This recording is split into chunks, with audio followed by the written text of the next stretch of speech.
It's Mark Husson's Astrology Hour. Time for you to expect something wonderful.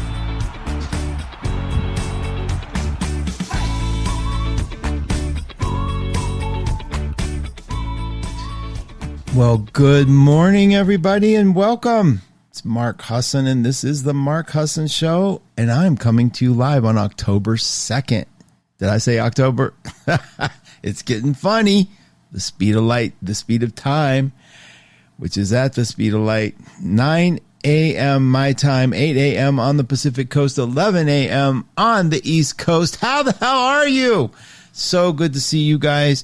I hope you're doing well. If you're new to the show, please get your little fingers over to 12radio.com.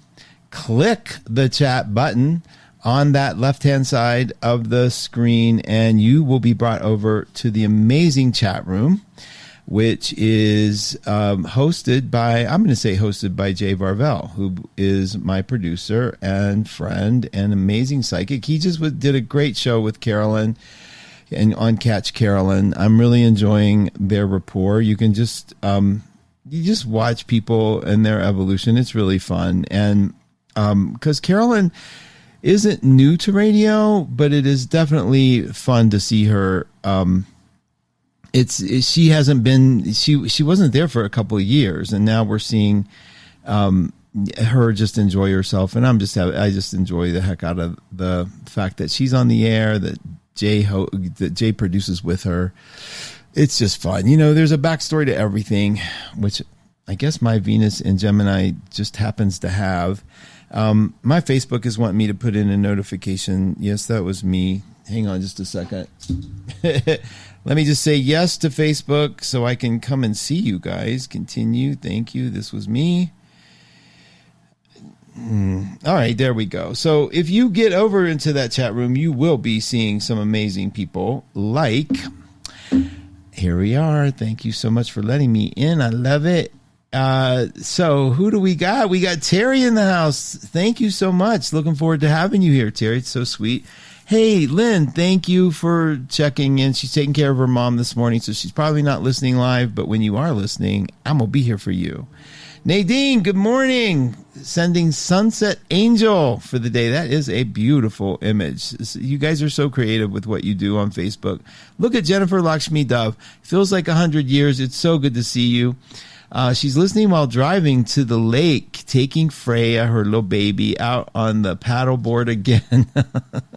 People live. Do they not live? I love it. You have fun, Jennifer. You guys be safe and enjoy yourselves. It's beautiful weather out here in Colorado, I have to say. I do have to say. Good morning, Mark, from Pamela and the wonderful 1-2 listeners. Yes, I could use some softener. Maybe. I need to bubble wrap myself. Boy, I've had fantasies of bubble wrapping myself too. Tara, thank you for being here. You guys, it's a Taurus moon. It's going to switch into Gemini later today. But we get to enjoy the comforts of Taurus during the show. So I'm so glad we get to do that because it's so fun to watch how the show sort of grabs different moons, right? And so we get to kind of see the effects of the moon in real time. I have been doing a lot of reading lately. I've actually been doing a lot lately. Seems like the world gets active after those full moons. And I don't mean global world and all the news, even though there's always news. It's my friends have been very active and going through a lot. I have a special greeting, I suppose, to Aesop and his extended family that he just left behind. And very sad moment when we lose our loved ones. And, I, having lost probably 4 or 5 in my life, where it's, a choice you have to make. And it's, the soul crushing is basically about as the only couple of words I can put together how it feels. It's pretty awful. I know, you guys, a lot of you are pet lovers and animal lovers and understand the beloved connection that you get. And so when it's time to say goodbye, and hopefully we get to do that consciously, like in other words, make that moment conscious, instead of an accident or something horrible and sudden. But hopefully we get a chance as their guardians to sort of see them into a peaceful transition. There's no words. The only thing that can console during those times, in my opinion, is the one time I'm grateful for the fast passing of time. The fact that time is moving so fast, I usually curse, except in those moments when we're saying goodbye to a loved one or a loving pet, because those guys, whew, Lord help me, they grab such a deep part of us. I know the only reason I'm able to do it is because when I have them as a Scorpio moon and a Scorpio rising, Saturn there, every single moment of my life, there isn't a day, there's a minute, but there isn't a day when I know at some point I have to say goodbye. And I think over the years, if I'm lucky enough to have them for many years, it's the well of that thought gets filled, and it helps me get through the actual moment. And so my heart goes out to you guys, Aesop's guardians, and I know that was a lucky kitty. So any of you who are dealing with that now, and just know it's like words are kind of like useless, and we all know that. I don't want people writing me. I don't want people writing me their condolences. I know it's lovely that you do that, but that's why I don't post that stuff socially. I don't want to. I get it, but it's like this is so personal, so deeply, deeply, painfully personal that I don't want to run to you for the support. I'm sorry, I don't want to run to the public. I want to wrestle with this pain inside and come out the other end. And it's not an offense to any of you, because your hearts are amazing. Because when you find out stuff like that, you do send lovely notes and things, and it's lovely. It's not a slam to the event of wanting to reach out and console. What do you say when somebody says, I lost my pet? You have to say something. Otherwise, you're just an ass. So, okay. So anyway, wanted to send that out. Also, some good news. One of our listeners, Barbara Genovese, she sent me a note to say that her book, George Leaves the Lights On, The Importance of Being Earnest About Conversation, and we know Barb's an Aquarian, I believe, garnered a 2023 Bronze Moonbeam Children's Book Award. Okay, so George Leaves the Lights On, The Importance of Being Earnest About Conversation. Let's support Barb and go grab that book and show our love and appreciation when people win, right? That's a win. That's just a win. Now, if you wrote a book and it didn't get an award, that's a win. That's a win. I wrote in a book, didn't get an award. That's a win. Oh my God, it is not fun to go. The writing is fun, but waiting for that muse to come up, waiting for that moment of inspiration when you can finally get to the keyboard, and then the dog needs to be fed. Val, wow, so much powerful energy occurring, and super grateful to be here. Love, love, love. Val, I love having you here. Thank you. Truly, good morning. Happy to be here. We're happy to have you, Truly. Thank you. Alice Shea, big hugs back. Julie Miller. Oh, these beautiful gifts. It is autumn, is it not? Paula says hello to all the 1-2 house sparklers. Paula goes with us way back. Hey, Paula, good to have you here. Charlene, thank you for being here.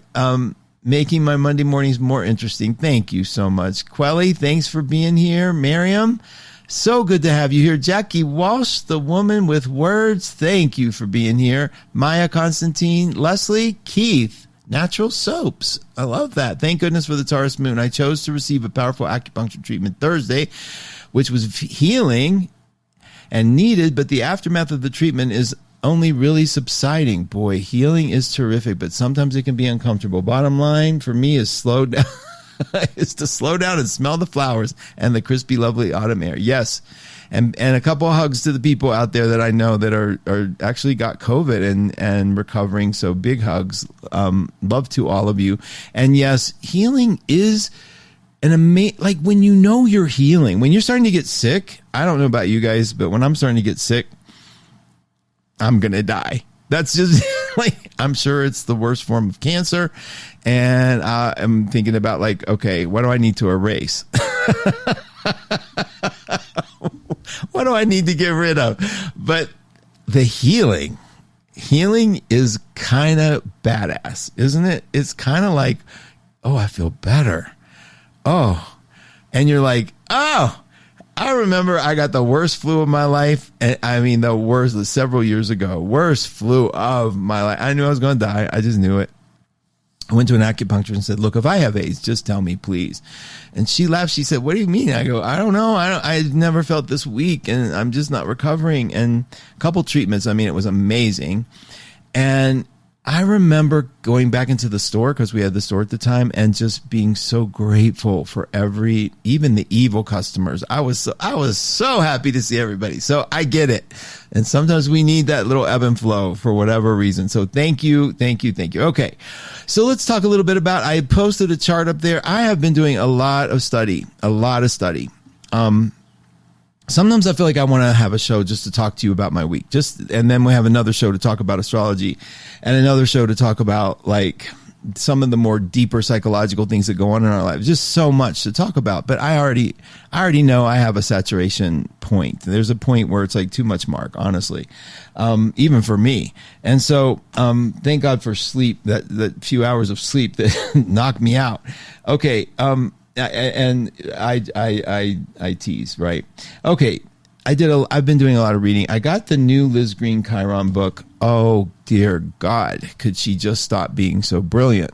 And it's remarkable how she's correcting course on Chiron. And we talk about Chiron as the wounded healer and all that, but she really, that woman, Virgo Scorpio, right? So she goes in so deep about, it's not just that he was like this, the story we're telling everybody and that we've been told is that Chiron was half man, half horse, and he was hoofing it with Hercules. And Hercules, because most Chirons, most half men, half horse were savages. Like they were mean. They were the gangs, and they would be clomping around and just hurting people. And they asked Hercules to like put some of the population down. So he made an arrow made of the Hydra's blood that, would really put them down, like would hurt them. And Chiron was his friend and a healer. And Chiron fell on that one of the poison arrows. And because he was half immortal, he couldn't die. So he was in miserable pain. Now, the story goes that he was in pain and he gave up that pain, told Zeus, please just take me, take Prometheus down from having his liver eaten every day. Because the sentence was, he's going to get his liver eaten out every day. It's going to grow back at night and he's going to have it eaten out every day. Gross thing to talk about in the morning. I know. But until somebody would volunteer to replace the pain. And Chiron goes, I'll do it. Right. And so Zeus was so touched, he made him a constellation and he was out of pain. And he released Prometheus. Now, Liz is going a little deeper, and I'll have more to talk about this later, but she goes in that it wasn't necessarily a choice of Chiron. It wasn't like a self-sacrifice. And he was kind of like volunteered, like he's in pain. Why don't you trade Prometheus for him? And the reason we're talking about this is because what she's trying to tell us is our life that we live is ridiculously horrible.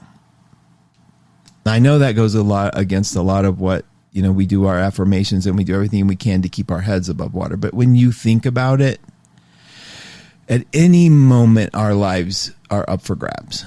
Any moment. We walk to a path, we have a turn, something comes and springs up and gets us, whether we're eaten or whether we eat or whether we're hurt or whether get a disease. We are in a battle. And from a perspective of how long you live, it's kind of a losing battle because we're all going to end up somewhere not here. But it's the fight, and it's a hard one. And that's why I think the turn from an affirmational point of view, which is, life is good, and I get all that. I do. I think it's important that we frame things in a way that isn't, because you can frame things to be a lot worse than they are, and it just makes it worse. And you can frame things to be a lot better than what they are, and it does lighten it up. But you can't ignore the truth of what's really going on. I remember back in the day when I was really into the Course in Miracles, and it's still an essential part of my heart. Somebody came into the store, and I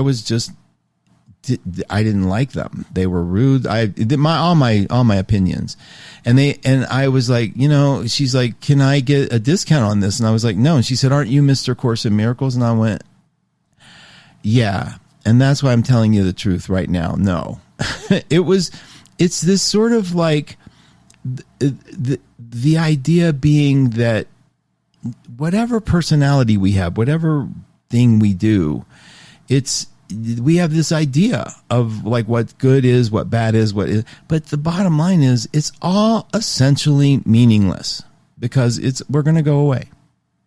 Now, why am I talking like that to you? Because if you can kind of give up the pedaling faster and faster and faster so you beat the fear, if you kind of slow it down a little bit and accept what your reality is, like this is just not fun all the time. And there's moments of fun, there's moments of joy, there's moments of taking Freya on the battle boat, right? But on the paddle board, the idea is if you can stop long enough to sort of get where you are, like tell the truth, become conscious, you have a chance of shifting it around a little bit to be more present, to be more aware, to be more able to offer whatever you can in the moment, not only to yourself, but to the people around you. The ability to sort of, because if you're not pedaling so fast that you're running from your own fear, you can slow down and see that everyone else is doing the same thing. And we're in a time, and we're going to uncover some of this in our own charts, where we can see that wound. Now, we're not just carrying a wound. Oh, what's my wound? It's in Aries. Or what's my wound? It's in Aquarius. Or it's like, it's not that simple.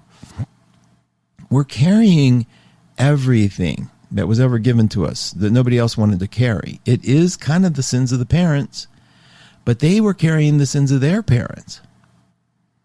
And sometimes it's just like we don't have a choice in doing the life the way we do it. I mean, it's so driven by some factors that we can't see, which was the hope of astrology, to sort of illuminate a little bit more of that map. And anyone that dismisses astrology, anyone that dismisses the part of that current that we are essentially part of, that giant system, that cosmic system, that everything is flowing so timed, so perfect. The size of the moon is such a distance that from the sun that it blocks it for us on new moons and eclipses. Everything is so perfect. To deny that you are essentially can be in the flow of that system, not affected by it necessarily, but in it at the same time, so that you can look at this map and say, I see the energy. I see it. And we get out of that it's being done to me energy and start accepting the fact that I'm part of the energy. I'm part of this decision. I'm part of this flow. That even maybe as you're changing your thoughts, you're changing the constellations, the movement of the flow of the cosmic universe, that we're all in sync. So the idea is we look at this chart and we see and we uncover some of our wounds, some of our hurts. And how do you uncover them? By letting the chart point a little bit to an area of your life where you might not understand so much, or you might accept the fact that the way I'm seeing the world is through this lens here, that's this chart wheel. And it may not be the way it is. And we start sort of separating ourselves from this, like, I am my body to I see my body. I am my mind to, oh, I see that mind working and how it works. And we detach a little more and a little more to the point where we have an observer. We have something that we can relate to, so that when we're in pain, when we're happy, when we're in some sort of experience, we have an observer going, this is how I do happiness. This is how I experience this. These are the components. And the meaning that we give it, that's irrelevant. The meaning, like, oh, it was like, we can say it's a good omen. I love that. But if you take this stuff to its point of you being completely aware of your connection to all things around you, it almost can sound a little nihilistic, right? Like, what's the point? Because we're just part of a flow. Well, that kind of is. If you can get to the place of what's the point, you kind of you start losing your fear of the things that can go right or wrong. You start losing your fear. You start realizing you're connected to a perfect system. And all the thinking about it means nothing. It is what it is.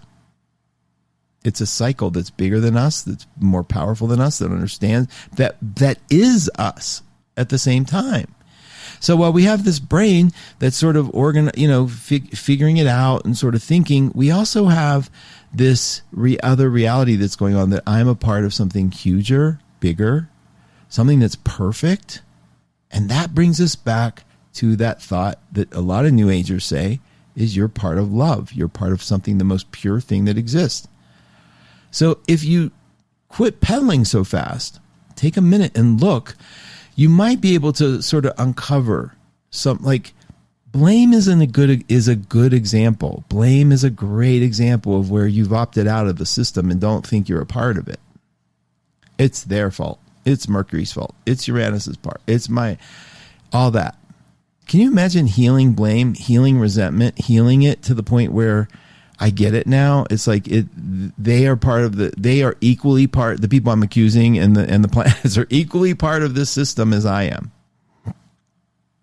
So what we do with astrology is we remember the bigger picture. We remember the flow from which we came. And then we look at this chart and we have some fun. Now, once you have your finger on the pulse of it kind of doesn't mean anything anyway, then you can really roll up your sleeves and have some fun.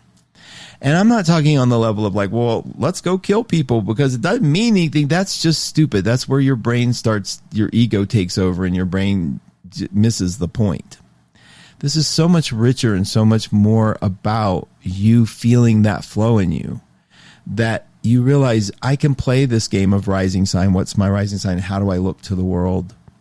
And I can play this game of I'm getting a divorce, or I've lost my dear beloved animal, or I'm now going to die myself kind of thing. And we can start seeing the meaninglessness of it in lieu of the bigger picture. And it can and often does remove the fear, because we realize there's something so much larger at play than us. Now, I want to, I know it's a little heavy in here, but I want to bring that around to now let's looking at the joy of the natal chart, the actual what we can do with it, like on a play level. So like today, I want you to know the moon and Uranus were doing a dance. So things got a little exciting. Some surprising news came up. And a lot of you, this is a earthy time period because we have Jupiter in Taurus, we have Uranus in Taurus, we have the moon in Taurus, and we have Pluto in Capricorn. And what's happening on a psychological level, especially with that Pluto in Capricorn, we're seeing the dissolution of form. Okay? Uranus shatters things, right? It just shatters things. And Pluto is like that piercing laser light that sort of says, let's uncover this truth. And we're kind of watching the dissolution and the rebuilding of things in our lives and in our government and in the world that are like we probably never thought we could get rid of or dissolve or see change. Sometimes it's just like Taurus reminds us that this stuff is here forever, right? But then Taurus changes. And Uranus and Taurus is a big one. It's sort of like Like we have, in order to rebuild, you're not going to rebuild on a weak foundation. We have to get a good foundation. And Pluto's sort of saying, well, let me help you find the fissures. Let me help you find the cracks.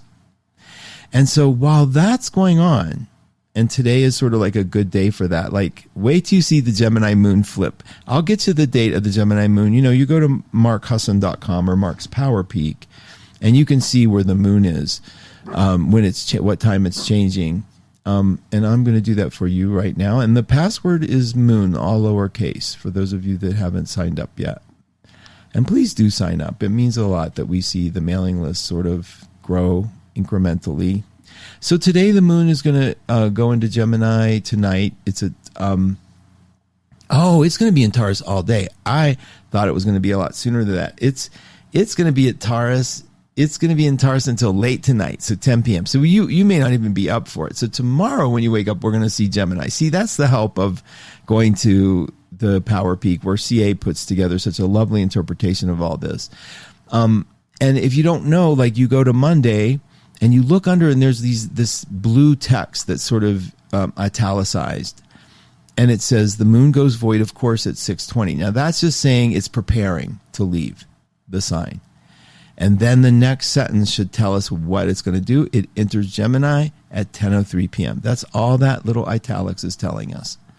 So that's all Pacific times. All the times are Pacific times. So we get Taurus all day. Ooh, Lord, I'm gonna have to sew my lips together because I made some bread. I have to make it every week because I don't want my starter to go bad, and the starter is amazing. So I start experimenting. Like I make an olive feta bread, but I change up the olive and feta, make it a tapenade, or maybe mix it together really fine, or maybe keep the olives gigantic, whatever. We're talking food. I owe it to the Taurus moon for that. Truly says, I'm going through... Oh, she's gone through an animal transition with her baby Dasher. Look at that face. Dear God. Okay. Well, truly, we are all holding, we know of it now. We know. So you're not alone. There's people going to be thinking of Dasher today. And I don't know when your time is or what your timing is like, but God bless you, girl. I mean, it's tough. I get it. I share about a pet's passing. It's weeks later. Once it's not so tender within me. Yeah, exactly, Beth. I try to word it as a celebration of their life because I truly feel I was so lucky to get to know them. It's hard to even talk about this stuff without getting a little choked up. I get it, Beth. I wait too. I sort of like chuckle it off. I remember somebody said, well, did you even cry? And I just wanted to throw something across the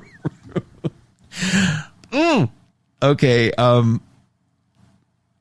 Raven's in the house. Hi, Raven. Thank you for being here. Raven's a hardworking 1-2 radio affiliate. She not an affiliate. She's part owner. She has so many shows, The Rabbit Hole and Backstage Pass with Jay. Just keeps things alive and active. As you can tell, her love for it. Jackie says she likes Louise's affirmation, life loves me. In really difficult times, out of this, only good will come. And every day, all day, I am safe. And I agree, Jackie. That's a lovely one. It is true. It's hard to think that life loves me when I'm feeling life just took a big dump on me. And I get it, but that is a helpful. Remember that on the other side of this, there might be a way to look at it. But I used to try to pretend that I wasn't angry at somebody. I have a lot of grievances and I get tired of pretending. And then I read in the course once that you bring your grievances out so we can work on them. Like, lay them on the table. You can't sit there and pretend you don't have them. And so I'm big on, I just don't get it about that person, which I know everything that implies. I don't get it about myself. There's a part of me I'm judging, But you start with what you know the truth to be. And the truth for me right now is I don't like that person. And now I'll work on that, but I have to put it out there. And I don't put it out there to other people. I have to put it out there to myself. Like, I am having an issue here. And then I can struggle with it, work with it. Now, if I pick up the phone and I start telling everybody about my position, that's the campaign I hate. That's what my mom did. You campaign. You do a campaign. You're like, okay, we're going to do the campaign that everyone needs to hate who I hate. And so that's pretty unconscious. And I see that a lot in other people. I see it when I'm doing it, and I try to stop. It's like, okay, this is you being completely unconscious and unfair, and not taking a bit of responsibility, and the big B word, blame. You're blaming something else for your discontent. And I remember Kim Wapnick once said, when they said, well, what about that church? What is the church that everybody goes to? Scientology. I meant Hollywood goes to. And he said, they were like, what about the Scientologists? And he goes, well, last I checked, they were also children of God. It was a great answer. It's like, the last we checked, we're all interested in the same thing. We think we're doing okay, pretty much. And that we are all either from that source of love or we're not. I mean, at some point you got to figure it out, but it's okay to have feelings about it all, because feelings are just sort of like what the body does and what the brain does. So as we flow into this, when you get a chart, and you guys who want to become astrologers, this is a big one for you. But those of you who don't really know much about astrology, when you get a wheel in front of you and it just looks like jibber jabber, it's like a bunch of hieroglyphics, right? If you get that circle and look at the 9 o'clock position as a habit, just look at 9 o'clock, the outside sign, like on this chart that I sent to everybody, and that Jay put the link to in the top of the discussion here. If you look at the 9 o'clock position, you see a circle with horns on it with the sign of Taurus. That's saying Taurus rising. That's your rising sign. And that's so important, because I want to tell you, when you meet somebody and you like them or don't like them, you've just met the rising sign, which you may like or not like. But behind that is the magic. And so even though the rising sign is complex and it's something that people strive to become, we hide behind. I hide behind my rising sign a lot. Like John goes, you look so severe. And I go, oh, good, because that keeps people away. I like looking severe. Scorpio rising, right? And I have Saturn there, and I am having trouble processing all the new people coming at me or whatever. Like when I just take a walk, I just met another neighbor, very delightful person. And she said, do you always walk in the mornings or do you walk in the evenings? And I go, I walk in the mornings. And she goes, oh, it's just cooler. And I said, no, it's less people. No offense, I said to her. It's just, there's just too much. It's like I have to pull the dogs in. I have to smile when I don't really feel like it. Those are all the things going through my head. But that's Saturn in the first house. I have Saturn there. If you have Saturn in your first house, you too will relate to what I'm saying. It's effort in that new environment. It's effort. I forgot to turn the fan off for the slight hum you might hear, which I'm going to do right now. Let's see if it makes a difference. It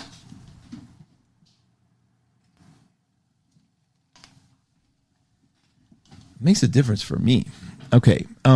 So when you're looking at a chart, I wanted to find out I wanted to give you a little direction on the way I do it. But your eye runs around the wheel and you start looking. First of all, you might immediately check that 9 o'clock position, right? And then you might consciously go look for the sun and the moon. But your eye tends to go through this collection of planets. Like, ooh, there's a lot over here. And they tend to collect, And so there's a lot over here. There's a lot over here. There's a few here. And there's a sprinkling here. And what you can do as you start honing in is you start seeing what's shaping this person's consciousness. Like, so you find the sun and see what it's close to. In this case, it's in the 6th house. So a couple things you do with your own chart.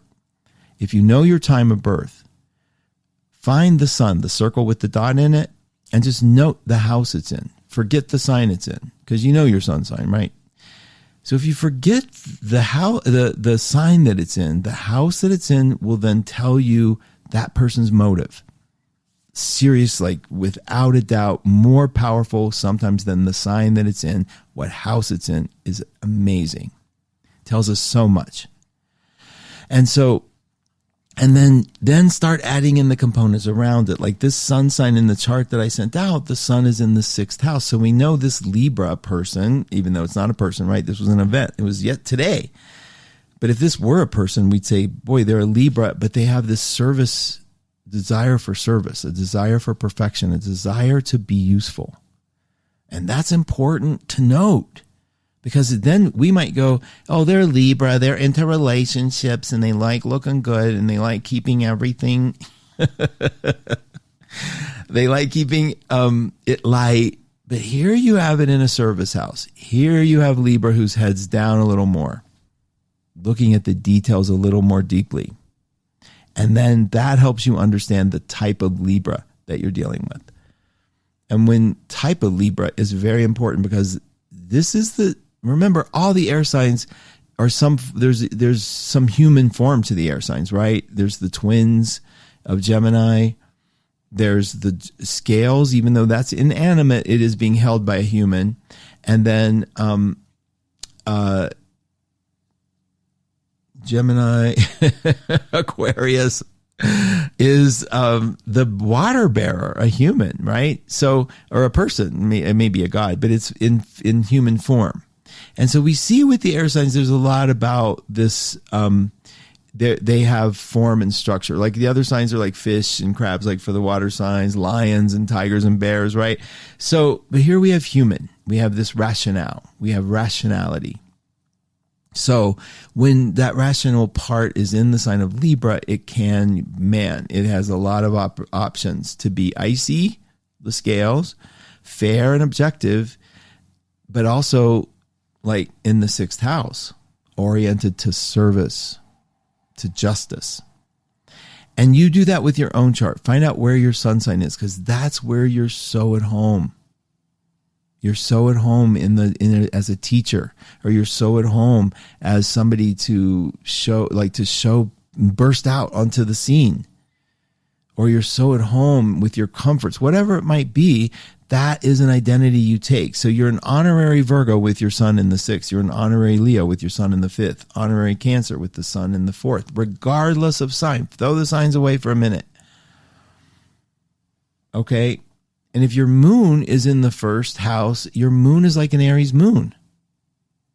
If the moon's in the 2nd, it's like having a Taurus moon. Throw the signs away and play, because that is going to tell you where this person's comfortable dancing, where this person is comfortable expressing themselves.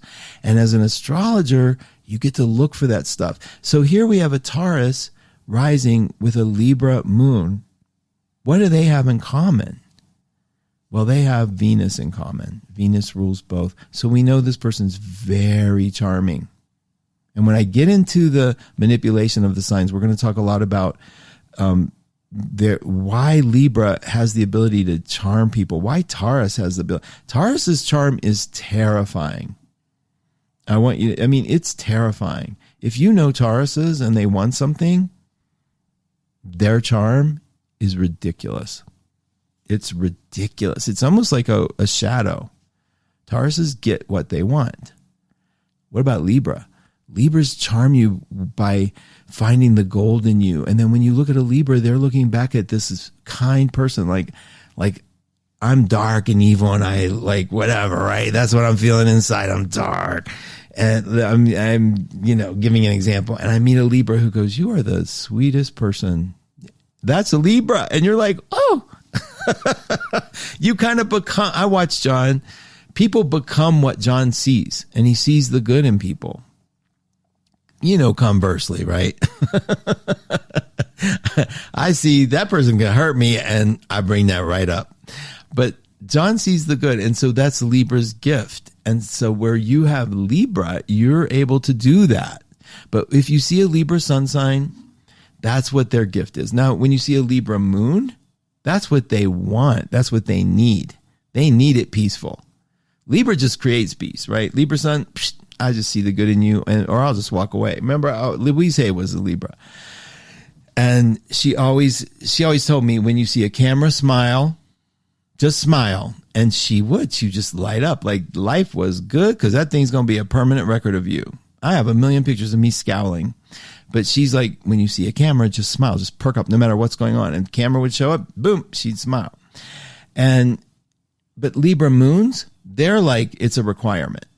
You have to keep the peace here. There has to be good. There has to be kindness. There has to be ease. And so for them, that's why the moon is so much more powerful in a chart, because you need to have the moon be right. So when things aren't peaceful, Libra sun either walks away or makes them peaceful.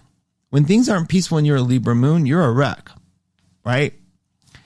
And I know so many Libra moons. And when you see the Libra moon, you realize, oh, a lot of the motive here is to not upset the cart. So you do what you need to do. You say what you need to say to not upset the cart. And that's the difference in the moon and the sun. So if you grab a chart from anybody, the first thing you want to run to that moon, what does they absolutely need to have? What do they need to absolutely have 100% in their life? Moon in Aries, got to have a battle. Expect a moon in Aries conquest battle. They need it. When I see somebody with an Aries moon, and I have one honorarily because my moon's in the first, but I also have Saturn there, so it's a little tamed. But boredom. These people are always onto something new. Aries moon. Okay. But, I see an Aries moon and I'm like, oh, okay, they are going to, so if you're dating an Aries moon, conflict is going to be one of the things to expect. Conflict or, a fear of boredom, let's say. And that's how you play with the chart on the, with the moon. Like where it's moon and Taurus, absolutely need to have. Well, to know you're there permanently, possessions, an insatiable appetite for things. It's just true. And the difference between the moon and the sun, you get this? The difference between is the sun just is. It makes it happen. It is. You meet a Taurus sun sign, they're like, they got things. Unless they have Saturn in Taurus, and then they get rid of their things. But most Tauruses, high quality things. And if they're unconscious, the more unconscious they go, the more possessive they become of things. Okay. And, it's funny. My sister is a pack rat. Like, what do they call those? The hoarder. Just almost, not quite. I mean, her home isn't like that because she has too much Virgo, but can't throw anything away. And I understand. I do understand, but not really. I throw everything away. But that's Taurus. That just is. Taurus moons. Oh my gosh. It's not just I can't throw it away or I don't want to. That's a good memento. It's like I require a safety deposit box that's the size of the Empire State Building so I can stuff everything I've ever owned because I'm afraid of letting go. Sometimes that's Taurus moon. You look at your Taurus moon people and see how they're doing it. Look how you're doing it. Okay, so the needs of the moon. Moon in Gemini needs the connection. I've never met a moon in Gemini that doesn't have a million connections with people. Oh my God. And the denial that that's true is hilarious. And I don't mean they're lying. It's just sort of like they don't see that as any unique thing. People that I thought were hermits, literally, Gemini moon, why would I not believe the chart? Always doing something with somebody different. Always. So you find that for yourself. So you go to the chart. Those are the big three. The rising sign, though, is that doorway, that gate, but it's also they are identifying with it. So you don't just dismiss it as, oh, that's just your cover. That rising sign is really important. Now, as what I want you to anticipate, we are going to see a couple things happen. Pluto is going to move direct here soon, and I'm going to talk to you more seriously about this, and we're going to talk about the wounds of the chart. We're going to get into detail of those. And I need to check the room. I bet there's a couple questions. Let me just make sure. But Pluto is going to be moving out of it's going to be moving out of retrograde. And by January, it's going to enter a new phase, but only for 7 months before it goes back into Capricorn again next year for its very, very, very last time. It moves so slow. I celebrate its movement out of Capricorn, I have to tell you. And we'll see. I want to see how you all feel about it. But let me take a refresh look here and just say hi, because I know we're coming to the end of the hour. It's so great talking to you guys. Boom. Okay. Talk about what it means when we have Saturn in the same sign. Oh, good. I will. Yeah, Julie, I'll mention it now. I have a minute. Kelly McLean. Oh, both my parents are Aquarius Sun and Aries Moons. Oi. Kelly, that's amazing. Kelly is putting together our Halloween lineup. I'm giving you a big shout out because you're pretty amazing. And she's also a one to listen advisor, incredibly psychic, very brilliant. I have a big place in my heart for Kelly. I just get a kick out of her humor. She says, what you're teaching about house placement of the sun, when I learned this from you years ago, it was life-changing and unlock things I could never figure out about myself. Thank you. That's so sweet. That's Kelly, and she's an amazing astrologer as well. So here you guys. Hi, Mark. My sun is in the 2nd. My moon is in the 11th. So Saturn... So is Saturn. I'm a Sag, Virgo moon. Okay, so Denise, and I'll address your question too, Julie. Denise, your sun in the 2nd is like having a Taurus moon, right? So finances, when you're secure financially, you feel great. And you do that naturally. Like that's a look for you. Now you might think you might be an overspender because, where is you're a Sag because you're a Sag. But that moon there has your attention there. Like how you feel about how secure you are will directly affect how you feel about yourself. And you come from that place of Taurus. Like I would imagine you're a toned down Sag. Moon in the 11th is like having an Aquarius moon. It's sharp as a tack. I have a feeling there's a little OCD that happens in your life because it's also in Virgo. So there's certain things that need to be in order in your life that absolutely are requirements. And notice that sun in a fixed sign, the moon now becomes in a fixed sign instead of both being immutable signs. We'll see how true that is for you. But it's also like, it's glorious to have, like, you know how to be mutable, but we also see this fixity that's going to be built in. So when you have Saturn in the same sign as the sun, you are an honorary Capricorn, especially if they're close together. Saturn brings this sense of limitation, seriousness, somberness, stoicness. Like I have Saturn near my moon, and I spent most of my life mortified that people saw my expressions. And the moon was in the 1st, so they're going to, but I was mortified that they could. And I was also like the most awkward child you ever want to meet. I'm still very awkward. Saturn, Capricorn in general, to me, you guys, I have people that argue with me on this, but it's awkward. There's an awkward sociability because they're interested in not how you dress and how you look. They're interested in like, get that shirt on and let's go to work. Let's get the bit down to business. Now, when your sun is next to it, and I live with somebody with a Sun-Saturn conjunction, there's a stoicness that is very, very important. And it also speaks to childhood, like that you were the responsible one, that you had to be. So depending on the house it's in, then you'll lighten it up, but we'll get into the conjunctions of those. But yeah, it brings a stoicness, like completely changes the dynamic of the sign itself when Saturn is right there. Now, the further out the planet is from the sun, okay, the further the planet is, the more powerful its impact on shaping the personal planets. So if you have Pluto next to the moon or sun, if you have Saturn next to the moon or sun, if you have Neptune next to the moon or sun, definitely way more impactful on shaping you outside of that sign. And we'll get into that. The big party when Pluto moves out of Capricorn. Oh, it has been hitting your Mars and rising for years. Yeah, Nadine, that's like super huge change. Pluto is so deeply painful in so many ways. It sort of forces you to look at stuff and to be and to it's like there's no choice transformation with Pluto. So wherever it is, and thankfully, and this is a gift I think from that cosmic wisdom. Thankfully, there's usually 5 hits of Pluto before it completely goes. So notice it goes retrograde 3 degrees and forward 4 degrees, like that. And so this last what is it? The rattle call, the last sort of like mortal coil existence of Pluto in Capricorn in our generation. We'll never see it again there after next year, as it's dying. It is going to show us a lot of gifts and a lot of what was all this work we did. But don't go too crazy until it goes out, though. It goes out in January next year, and we get to have 7 months of seeing what it's like, and then we'll see some closure in this time next year, forever.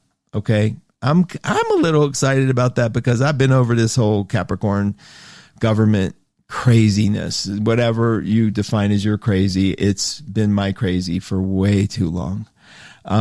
So Alicia is saying, since my rising and moon are in Aries, they are fiery, correct? Yes. Since your rising and your moon, yeah. Oh, yeah. And is your moon in the first as well? So you're triple fire. I mean, that's like a ton of fire, no question. So your rising is Aries, your moon is in Aries, and it's also in the house of Aries. Yeah, fiery. So you like the excitement, you like the challenge, you like the push. And you guys, nothing wrong with that. Raven says she has Saturn in the first house and she gets it. Yeah, Raven, I know. I think we need to have a first house Saturn club. I have a few friends with it there. And you see the self-doubt. It's just there. It's self-doubting because Saturn is like, well, don't get too full of yourself. So imagine if you were a Leo rising and you have Saturn in Leo right there. Some days you're diamonds and some days you're rust. That's just all there is to it. And you learn to live with it. You learn to live with your certain, and it isn't, and I don't want to contradict myself. Your chart is amazing, right? It's you. It's just, you tell yourself you're this thing and you watch the world just do these things fearlessly. And you're like, oh my God, the self-doubt that comes, and you don't want it. And then you realize I'll always have it. It's my friend. It's what I do. When I go, I'm awkward going out in the world, I tell you I've been less awkward because I know I'm awkward. I don't know.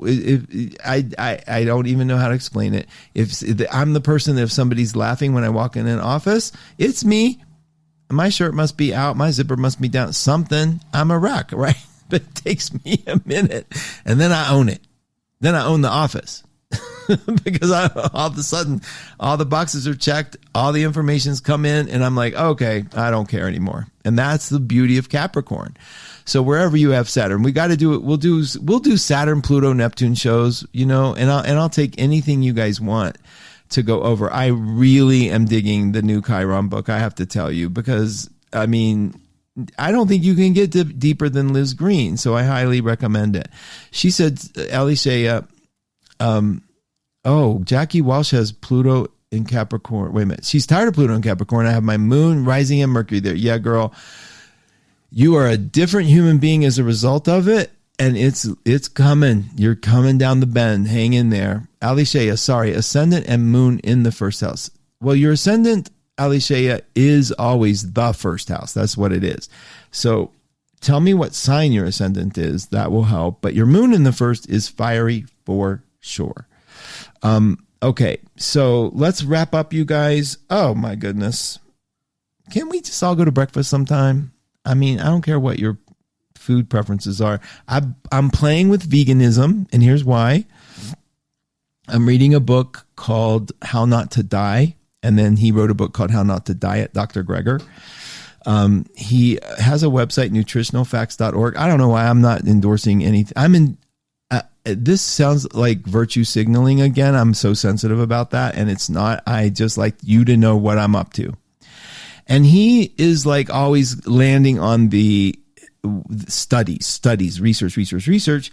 And he's like, what we found is that it seems that the way there's a lot of good that comes from meat. There's a lot, but he's thinking that some of the worst things based on studies, the easiest way to get healthy is to try to avoid those meats. And so I don't want to sound like an endorser of anything. I'm just telling you, I'm experimenting. It's fun. It's been good. For me, it's been a fun thing to do. And it's nutritionalfacts.org. That's Dr. Greger. If you hate him, good for you. If you love him, good for you. I'm seriously, I just like to tell you where I'm at. And look how clumsy I get about it all, right? Just be, that's why without Saturn in my first, it would be like, this is what I'm doing. Leave it. But I have to consider everybody. And I do. I want to. Okay. Thank you so much. This week we're Wednesday and Friday at 12listen.com. We're blowing it up, having sales. We're getting ready for our big, we're going to do that Halloween show. It's going to be fun. Kelly's got me interviewing monsters or talking about monsters with CA. I guess my chart's one of them. Raven's involved. So many people have volunteered and participated. I'm so grateful for them. You'll hear some new commercials because the staff is coming through. I'm so proud of them too. I hope you enjoyed today with me. I love being with you. We'll keep going through as I read more and I feel more comfortable. I'm going to start presenting some new concepts. Like we talked about the parents, we'll keep digging through those as well. All right, you guys, listen. Thank you so much for being a part of my life and inviting me into yours. Stay tuned for the amazing Christina LaFrance. 12reports.com is a place where you can look at astrological reports. I'll run them on the computer for you and email them out to you. That's another thing that you can do. Also, the gratitude board, which is absolutely free. The report, 12 Reports is not free, but the gratitude board is free and also anonymous. Go put what you're thankful for. We won't know it's you, but we'll know the sentiment. All right. And big heart hugs to all of you dealing with your pets or people that you love declining. It sucks. And we're here. I'm here, and we're all thinking of you in that way because we all know we have to face that at some point. All right. God bless everybody. Take care of yourself. Mark Husson Show.